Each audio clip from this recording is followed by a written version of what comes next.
The pen was already touching the paper. 47 executives sat around a table worth more than most people's lifetimes.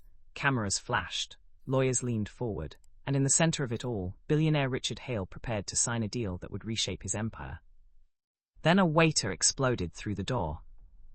Security tackled him before he reached the table. 2 guards pinned his arms. His tray crashed to the floor, and in the chaos, with his face pressed against marble and his voice cracking under pressure, Marcus Webb shouted 4 words that stopped every heartbeat in the room. "Don't sign it, please." Nobody moved. Hale slowly lowered the pen. His eyes found the struggling waiter on the floor not with anger, but with something far more dangerous. Curiosity. Now rewind 48 hours. Marcus Webb was not supposed to matter. He was the man who refilled your water before you noticed it was empty, the one who smiled when guests barely looked at him, invisible by design, invisible by necessity. But there was something buried inside Marcus that the pressed uniform couldn't hide. Before his wife left, before the debt, before he was trading linguistics textbooks for serving trays, Marcus had spent 3 years studying translation theory at university. He never finished. Life had other plans, but the knowledge never left him. Languages still lived inside him like quiet tenants. He just never imagined they would save a billionaire's empire. The night Hale arrived at the Meridian Grand Hotel with his delegation, the whole building shifted into high alert.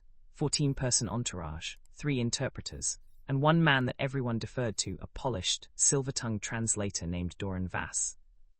Marcus served the first round of drinks during the preliminary meeting. He wasn't listening, not intentionally.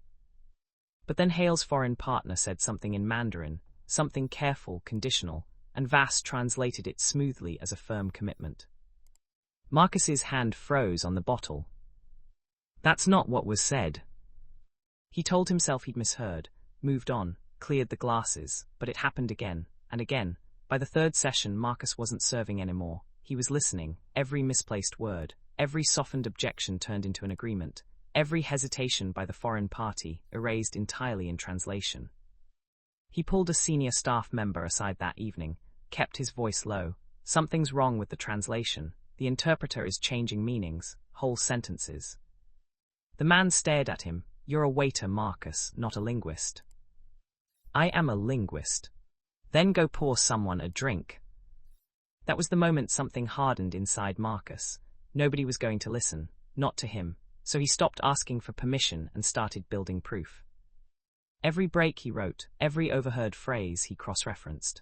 By midnight, he had 4 pages of documented discrepancies, and when he found the circulated contract summary, his blood ran cold.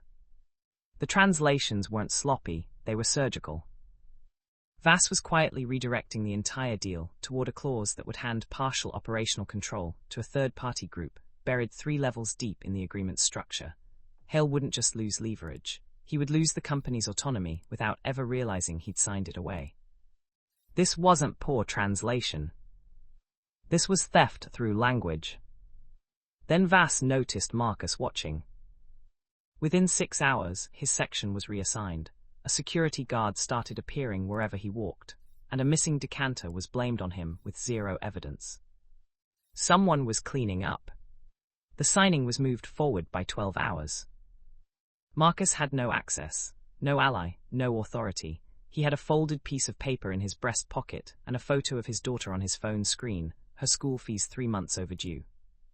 He thought about walking away. Then he thought about her face if he did. He walked through those doors instead.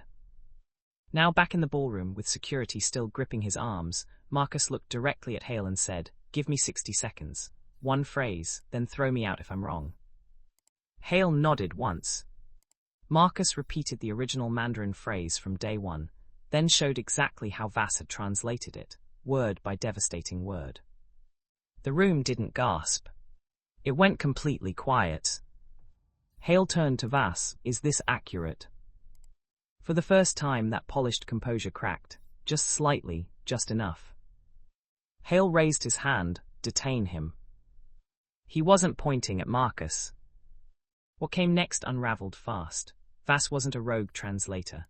He was an operative inside a network that had hijacked 7 corporate deals across 3 continents using the same method: language as a weapon, trusted access as the entry point. But here was the twist that nobody in that room expected. Hale already knew something was wrong. He'd suspected for months. The entire negotiation had been a controlled environment, designed to flush out exactly this kind of manipulation.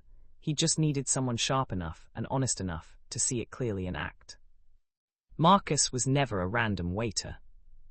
He was, without knowing it, the test. When the room finally cleared, Hale walked over to where Marcus stood alone near the door. He looked at him for a long moment. "You had everything to lose tonight," Hale said quietly, "and you still walked in." "I have a daughter," Marcus said. "I couldn't teach her to look away." Hale nodded slowly. "I'm building a translation compliance division. I need someone who understands language the way you do, and people the way you clearly do." Marcus looked down at his phone, his daughter's face on the screen. For the first time in 3 years, the weight on his chest felt lighter. He came to serve tables. He ended up serving truth to power. If this story hit different, drop a comment, like the video and subscribe. There's more where this came from, and you don't want to miss what's next.